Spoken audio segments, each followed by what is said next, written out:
The alarm goes off and the iPhone Air is already in my hand. It's light, it's quick and pretty much effortless. I checked my messages, notifications and what changed overnight while I was sleeping. Then I checked my stocks, they're down today, but that's part of the process.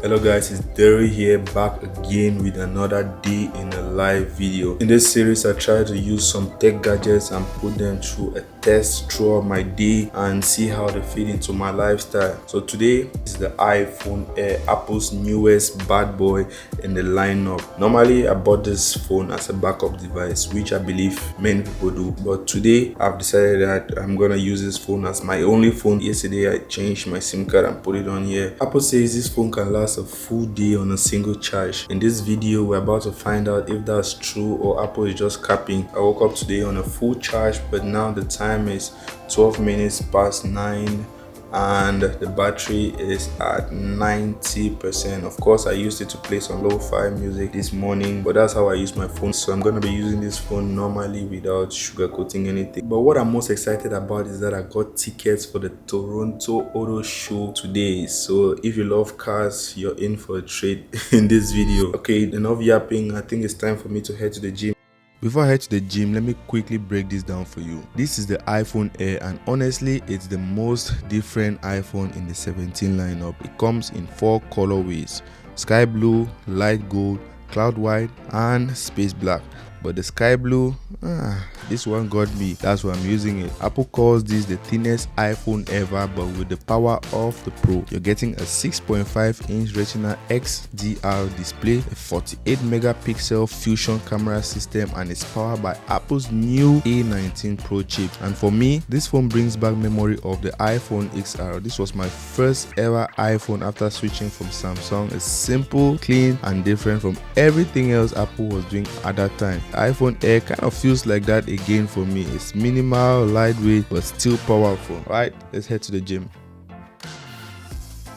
I'm not gonna lie, about 2 years ago when I first tried getting serious about fitness, paid for a gym instructor, bought 10 sessions and didn't show off a single one. Now I actually do feel like I need guidance in the gym, but instructors here in Canada are pretty expensive and it's not just something I can justify for anymore. So I switched to this app called Fitboard. This isn't sponsored, I genuinely use it. It plans my workout for me, tracks what I'm doing, and honestly it just removes the mental load so I can focus on everything else in my day. So as I was downstairs at the gym, of course I was listening to music, and what happened is that will surely take a toll on the battery, of course. But I just want to talk about something. What is your preferred app of listening to music? Some people use Apple Music, some people use Spotify, some people use YouTube Music, or even Audiomack. For you, what's your favorite app? I'll say mine here for sure. For me, my favorite app is of course YouTube Music, but there's a reason why. I honestly feel like YouTube Music is very economical. With one payment, I get no ads on YouTube and I still get the YouTube music that you can get on Spotify. Of course, Spotify is popular, Apple Music is popular, but I can get all of that with just one subscription with YouTube Music. Tell me if that makes sense.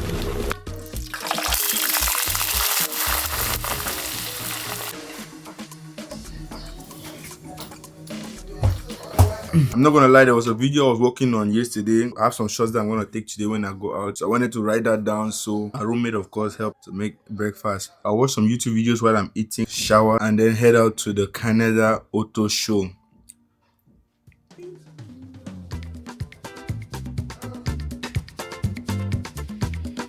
I was in the middle of watching videos when my brother called. The center stage on the iPhone Air quietly did its thing, keeping me centered even as I was moving around.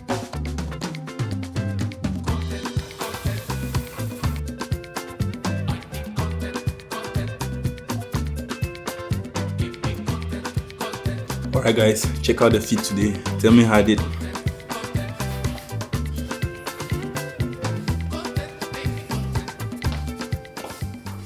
The time now is 2 minutes past 2 o'clock and the battery percentage of the phone is 39%. We're back going out. I have to still use the camera and I still have to do a lot of stuff. I'm so scared that it's not going to make it through the day. So I'm going to be carrying the recommended Apple MagSafe power bank that has been built for this phone. So I'm going to clip it under here when this eventually runs down, but let's see how far it can take us actually. All right, let's go see some cars.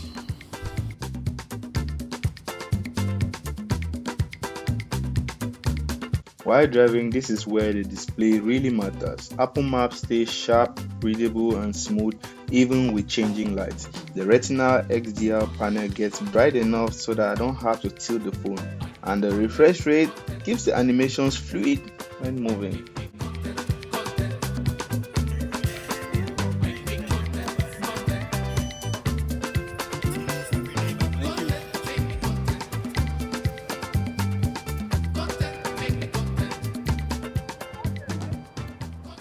But before we get into the show, I'd like to talk about the camera and let's test it out in this environment and see how it does.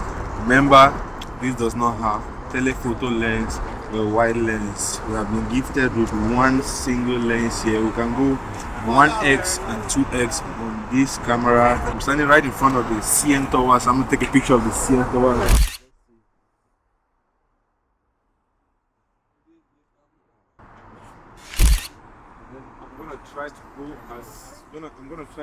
Another thing about the selfie camera is that the selfie camera here is the same camera that you're going to find on the 17 Pro Max and the 17 Pro models of the iPhone. This, I can assure you that the quality is really good. The only thing that changed, of course, is the back camera, which they gave us just one camera. Apart from that, what do you think? Let me know what you think about the quality. Is it a hit or is it a miss?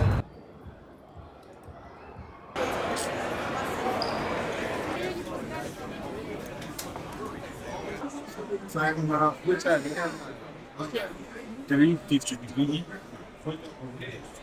353. The battery life, the battery percentage is already 10%.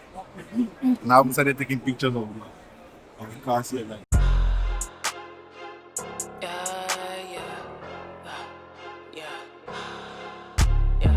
Too iced out.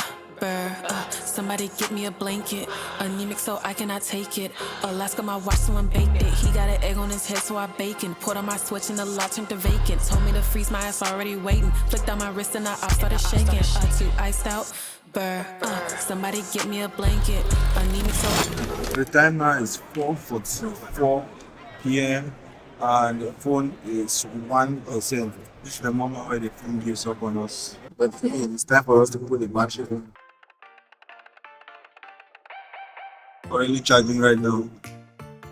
Honestly, the amount of people at this event was crazy. It made it hard to properly film the cars. On top of that, I didn't set up my mic properly, the sound wasn't great, and the footage got a little bit shaky. I wasn't capturing the focus. I'm not gonna lie, I wish I did better, but I'm still glad I was able to show something with the footage I got. And speaking of the crowd, there's something I noticed. I tried taking a video call in all the noise and I could barely hear a thing.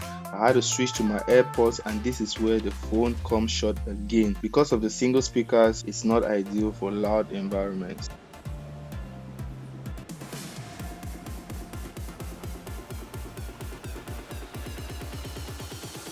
Alright, so that's it for us here at the Canadian Auto Show. I'll head home now and then keep you guys on the final verdict on the iPhone 8.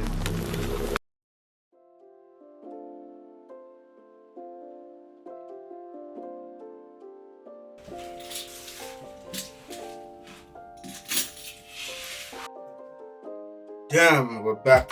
I'm not gonna lie, we went over to have some dinner at Osmos. I didn't record that part again. I don't know why I keep forgetting that I'm doing a day in a life. But nonetheless, like I said, I always promise to get better. So let's run through the activities that we did on the phone today. We had 3 hours and 28 minutes of active screen time, and the screen idle was 4 hours and 45 minutes. FaceTime 13%, WhatsApp 4 minutes, background 45 minutes, ChatGPT, that's rabbit. Yeah, this is another segment that I didn't include in this video. Honestly, I was looking for somebody to come do a deep cleaning in the house. I do clean the house, but I feel like once in every 2 months, it's always better to get a professional to come in and do a deep clean, because there's some places that I'm aware that me personally cannot reach. Yes, we have feedboard, of course. We have epidemic sound, listening to music. Yeah, I was checking up the stocks here and there today. That's how we use this phone today. So in conclusion, after using this phone to its limit until it had to get to 1%, I can finally say that if you want the thinnest iPhone, you want a phone that's gonna feel good to hold, you want a phone that's light but still feels modern, this phone here actually makes a lot of sense. But if you want max speakers, max everything, you already know what model we're looking for. Just hear the way I'm saying max. That brings me to the end of this video. If you stayed up to this point, you're a real one.